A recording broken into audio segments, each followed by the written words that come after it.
Hello guys! Welcome back to my YouTube channel!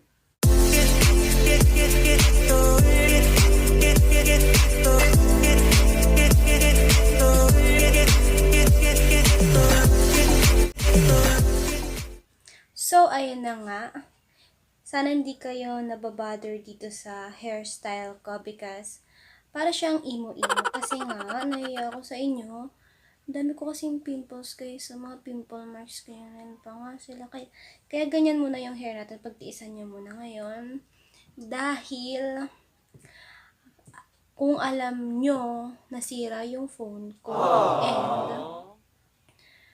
nanghiram lang ako ng cellphone, kaya makakapag-video tayo ngayon. And, ang video natin para sa araw na to is kung paano i-convert ang PDF file into Word file. Madali lang siya guys. Basta panoorin nyo lang tong video na to and sure ako na makukuha nyo kung paano i-convert. But, update ko lang kayo sa life ko.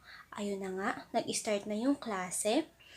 And nung bago po mag-start ang klase, 1 week before mag-start yung klase ko, is nasira yung phone ko.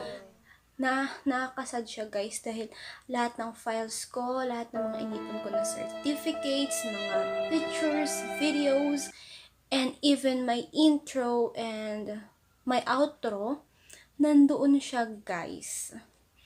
And wala akong magawa kundi i-download yung dati kong video, tapos kunin yung intro ko and yung outro ko para may malagay ako sa video na to. So, ayun na nga, hindi ko na siya papatagalin. Kaya, need nyo tong tapusin tong video na to para matuto kayong mag-convert ng PDFs papuntang Word file. So, keep on watching!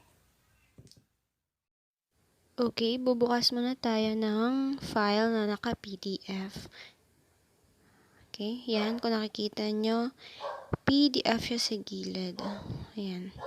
Then, make sure na meron kayong MS Word app, yung color blue. Open nyo lang. Then, as you can see, hindi siya na-edit. As you can see, kung may nakikita kayo dyang parang pencil na may papel sa taas, click nyo lang at anong lalabas. Converting your PDF. We're about to convert a copy of your PDF. The resulting Word document might be slightly different than the original PDF. Click nyo OK. Hindi naman mababago yun guys. Ganun, still ganun pa rin. Ayan, opening. Matagal kasi dito sa phone na to kesa dun sa isa kong phone na nasira. Okay, still opening. Oh. Okay, opening na guys. Ayan. Kung makita nyo siya, hindi pa siya pwedeng ma-edit kasi ayan, may nakalagay siya sa taas na read only. Ayan, read only. Babasahin mo lang talaga siya, hindi mo siya ma-edit.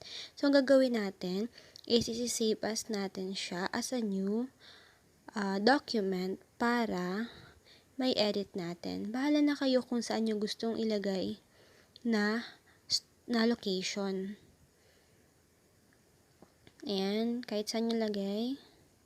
Ayan, medyo maliit siya guys kasi nga hindi ko masyadong matansya yung ano.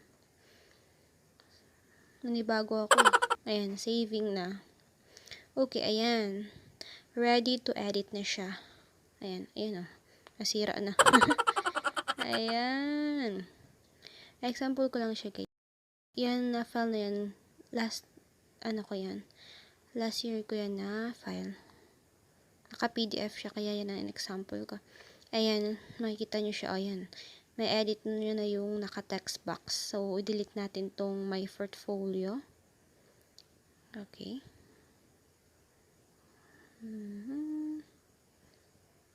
Let's delete. Okay. Ayan, delete. Then, i-type ulit natin yung my portfolio para ano lang yan, proof lang yan na totoo na makakonvert siya into Word file. Ayan. See?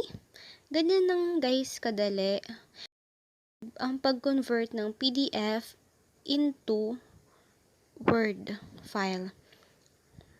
Easy peasy. Nagalaw pa. Kasi nga guys, pag ganyan talaga, need mo talaga i-PDF kasi yung background mo magagalaw at magagalaw siya. Ayan, isave na natin. Then, tada! Nagalaw na naman ulit. Okay. Ayan guys.